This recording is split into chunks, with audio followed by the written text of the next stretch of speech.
Americans had known for centuries. While most rainy seasons were simply wet, every few years the winter storms would come through with a vengeance, transforming the Central Valley into a vast inland sea. The floods of 1850 and 1862 clearly demonstrated nature's potential to the gold miners, but it took over 50 years to work out a flood control plan that could be carried out. The Sacramento River Flood Control Project is a levee and bypass system that was authorized by Congress in 1917 and has grown over the years to include over 1,000 miles of federal project levees on the Sacramento River, the Sutter and Yolo bypasses, and on several major tributaries. It also includes hundreds of miles of flood channels and several flood relief structures and overflow weirs designed to divert floodwaters into the bypass system. The Sacramento River levees begin about 90 highway miles north of Sacramento in the Butte Basin near Chico and continue for 190 river miles to the delta downstream of Rio Vista.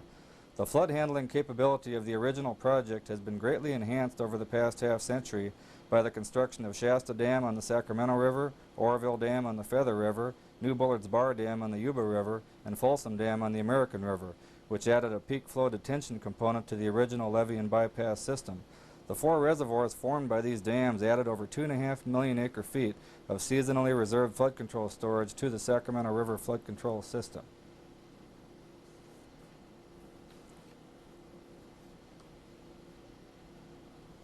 It is March 15th, 1995, and we are in a helicopter over downtown Sacramento, having just passed the Business 80 Bridge. The current river stage as measured at the I Street Bridge gauge is 24.7 feet, which corresponds to a flow of about 85,000 cubic feet per second. The current stage is about 6 feet less than the record stage experienced in 1986. As we pass over the Tower Bridge, we see the 84-year-old I Street Bridge coming into view. Just beyond that bridge, on the right bank, in the gap between the trees, is the I Street Gauge, which is strategically located about a mile downstream of the confluence of the American and Sacramento rivers.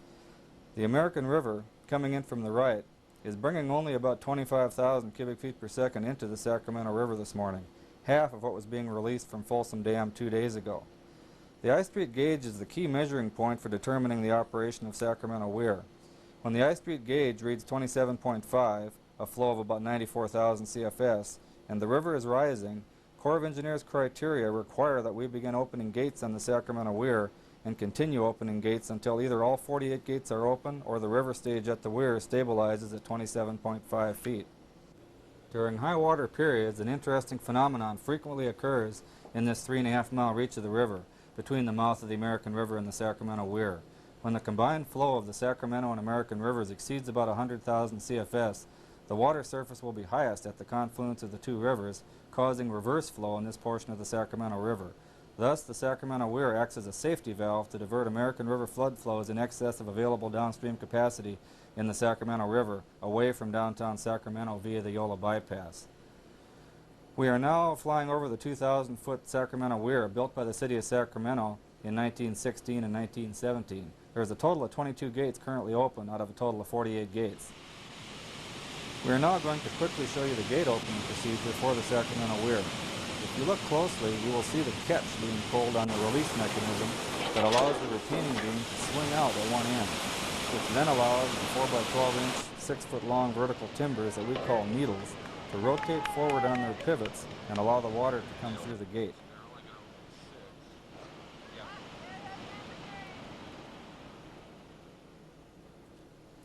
Now we're up in the air again and observing the 31,000 CFS being diverted at this time out of the Sacramento River into the Yolo bypass via the 2-mile-long Sacramento bypass.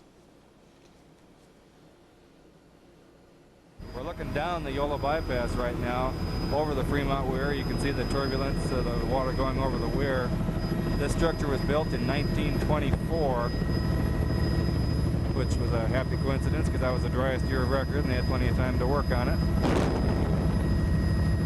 We've done considerable sediment removal work here over 3 separate years. We took several million cubic yards of sediment out so that we could restore the capacity over the weir. That was the first time the sediment had been removed, so it was a 60-year buildup of sediment upstream and downstream of the weir.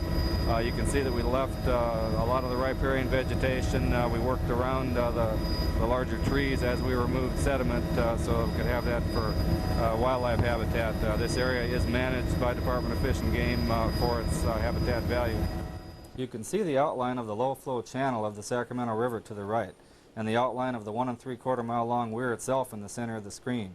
It's a little hard to see since the flow depth across the weir is about 5 feet deep right now, carrying 200,000 CFS across the Sacramento River from the Sutter bypass to the Yolo bypass. In 1986, the flow depth was 8 feet, and the flow rate reached the design capacity of 350,000 CFS. Just off to the right, you can see the Sacramento River meandering upstream about 35 river miles to Tisdale Weir. We are now looking downstream on the Yolo bypass at a 40-foot high, 300,000 cubic yard spoil pile nicknamed Mount Meixner that was placed during the second major sediment removal contract in 1988. Having given you the high altitude view of the Fremont Weir area, we wanted to give you the low altitude perspective of the flow coming over the weir at about 20 feet off the water surface. As we clear the trees, we will be looking upstream into the Sutter bypass. It's about 7 miles from here until our next segment where the Feather River merges into the Sutter bypass.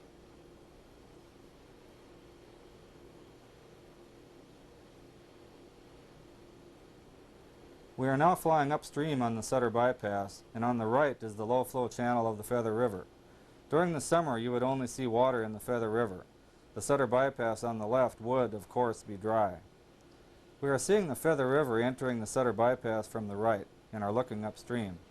The releases to the Feather River out of Lake Oroville are currently 87,000 cubic feet per second, and the total Feather River flow, including Yuba River and Bear River inflow, is about 130,000 CFS, which is sufficient to generate levee-to-levee flow in the Feather River at this point. The Feather River floodway has very widely spaced levees throughout its length, from its junction with the Sutter bypass all the way up to the river outlet at Thermalito Afterbay, which is about 40 river miles upstream. For a location reference, we are approaching the Highway 99 bridge across the Feather River near the town of Nicholas.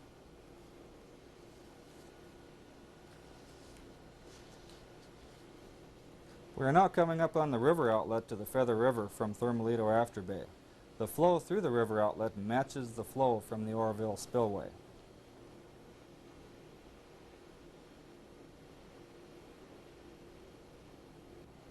It is March 12th and we are approaching the Oroville spillway. As was mentioned earlier, 87,000 CFS is being released this morning. We see Lake Oroville in the background. You can see the 8 main spillway gates through which the water is now being released. And over to the left you can see the emergency spillway. If a truly extraordinary flood were to occur, water would flow uncontrolled over that spillway in order to preserve the integrity of the dam itself. The helicopter just happens to be flying at about the same speed as the flow over the spillway, and it provides an interesting shot of the water rushing down towards the energy dissipator, or the dragon's teeth as we call them. The 4 dragon's teeth are each about 23 feet high, 42 feet long, and 10 feet wide at the top. Their purpose is to dissipate the energy so that the water coming down the spillway doesn't erode the Feather River channel on the opposite bank. There is quite a bit of mist being stirred up at this level of release. At a full 150,000 CFS, we probably wouldn't be able to see much of anything at the base of the spillway because of the mist that would be generated.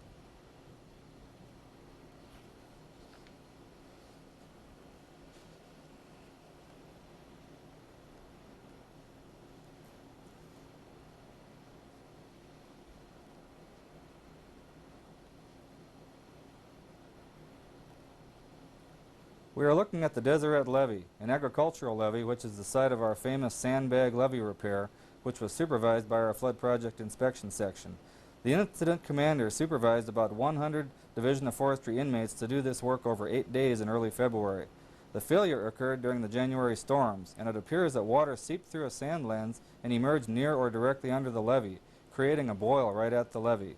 The fix was to build a 42,000 sandbag sack ring around the entire levee section.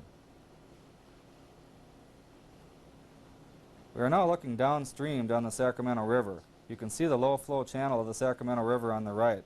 It was fortunate for the town of Nord, which is downstream to the left, that this repair was completed after January's high water, so it could provide protection when the high water returned in March.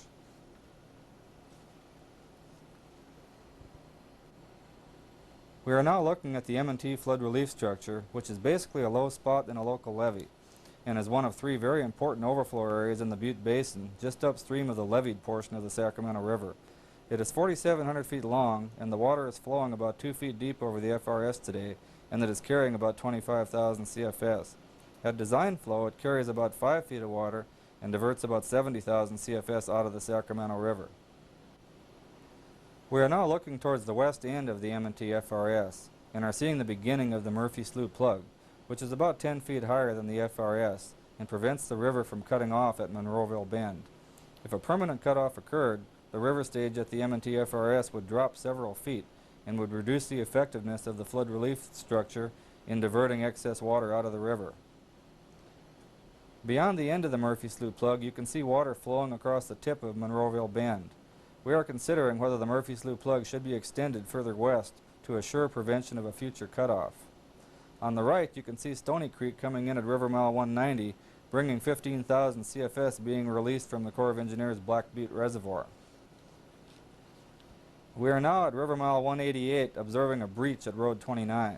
County Road 29 is not an official project levee, but it has the effect of ensuring proper functioning of the second of the 3 Butte Basin overflow points by preventing a neck cutoff in the river. Right now we are following the water flowing through the breach. We see the Sacramento River downstream in the background, and out of view to our left at River Mile 186.5 is the 3B's Ranch natural overflow area. Road 29 breached in January. Emergency repairs were made by the Corps of Engineers in February, but it breached again when high water returned in March. We are now looking upstream on the Sacramento River and turning east from a point about 6 miles downstream from the 3B's overflow. You can see in the distance the Goose Lake flood relief structure, through which about 10,000 CFS is being diverted out of the Sacramento River. The Goose Lake FRS is about 1,700 feet long and is located on the Parrot Ranch, a large Mexican land-grant ranch. It is the third of the 3 overflow areas that divert excess floodwater from the Sacramento River to ensure that flows do not exceed the design capacity of the leveed portion of the river. This portion of the river begins at River Mile 176, which is out of view to the right.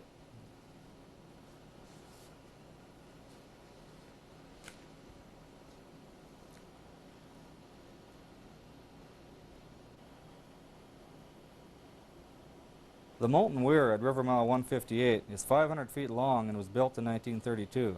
It is probably the most picturesque of the 4 fixed weirs, those that automatically spill when the river stage rises above the weir crest.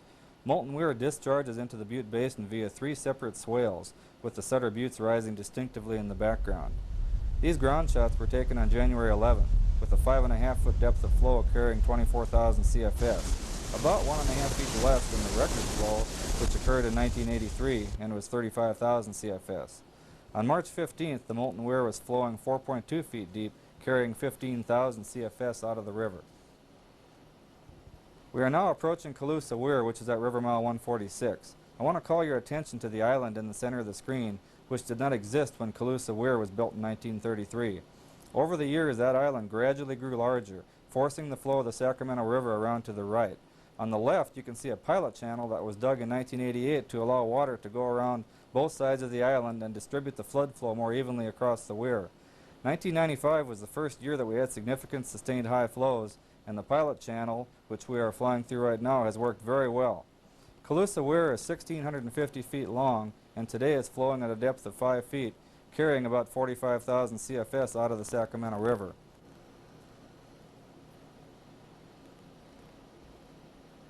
As we approach the end of the Colusa bypass at a simulated speed of nearly 300 miles per hour, with the Sutter Buttes again conveniently in view as a geographical reference, we will be flying over Butte Creek, which flows through the Butte Sink toward the Sutter bypass.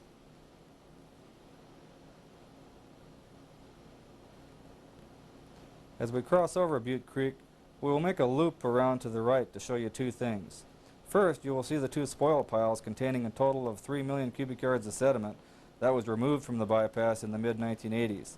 These are the green areas in each corner at the end of the bypass, placed there to be away from the main flow path of the floodwater. Secondly, you will see several rows of trees planted in the 1940s by Sutter Maintenance Yard to slow the velocity of flow at the downstream end of Colusa bypass, forcing sediment to drop out before reaching the Butte Creek channel. We are now at Tisdale Weir, which is 1,150 feet long and is at River Mile 119.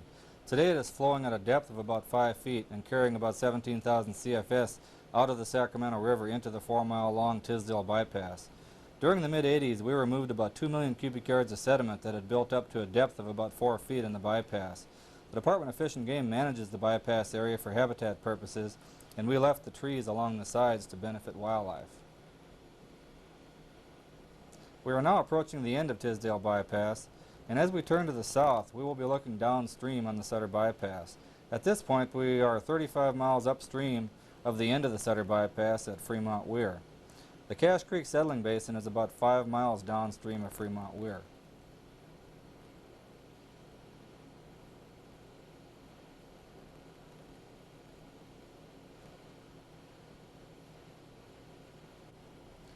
We are now adjacent to the 3,700-acre Cache Creek Settling Basin, which was constructed in the 30s to catch silt-laden water coming from Cache Creek, allowing sediment to settle out before it flows into the Yolo bypass. In 1992, the perimeter levees were raised 12 feet because the settling basin had exceeded its sediment storage capacity many years earlier, and floodwaters had been pouring directly into the Yolo bypass without first having had a chance to settle out. For location reference, the I-5 bridge near Woodland is in the background. The Cache Creek Settling Basin Weir is 2,000 feet long and is currently carrying about 30,000 CFS into the bypass. We can see sediment that had built up over the past several years near where the old cobble weir was located. If the settling basin capacity had not been increased by raising the levees and overflow weir, the sediment could have gradually built up into a mound all the way across the Yolo bypass and caused a backwater effect as far upstream as the Fremont Weir. This would have affected the flow split between the river and the bypass and forced more water down the Sacramento River through the downtown area. We are now on Cache Creek, about 6 miles upstream of its inlet to the settling basin and about a half mile downstream of the town of Yolo. You can see on the right here where a major flood fight occurred on the night of March 9th, 1995, which was 6 days before this video was shot. You can see the visqueen plastic that had been placed to allow floodwater to flow over the top of the north levee without eroding it. It was a major flood fight by Sacramento Maintenance Yard staff, CCC crews, and local residents, and allowed Cache Creek to pass the 1 in 100 flow as measured at the Rumsey gauge without a damaging failure.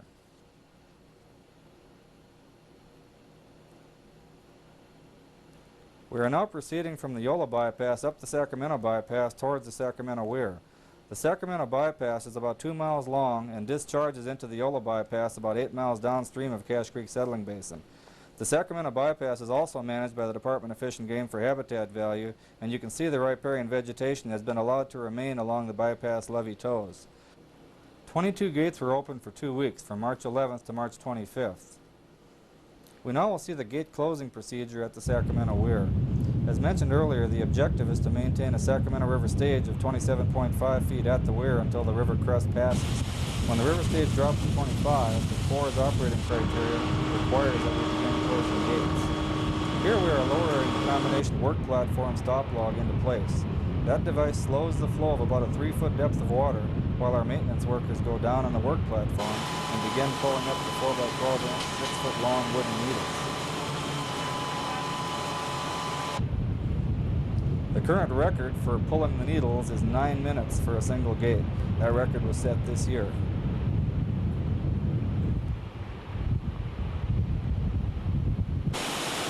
The needles are temporarily held in a vertical position by attaching metal hooks, holding them there until we can lower the retaining beam into place using a crane.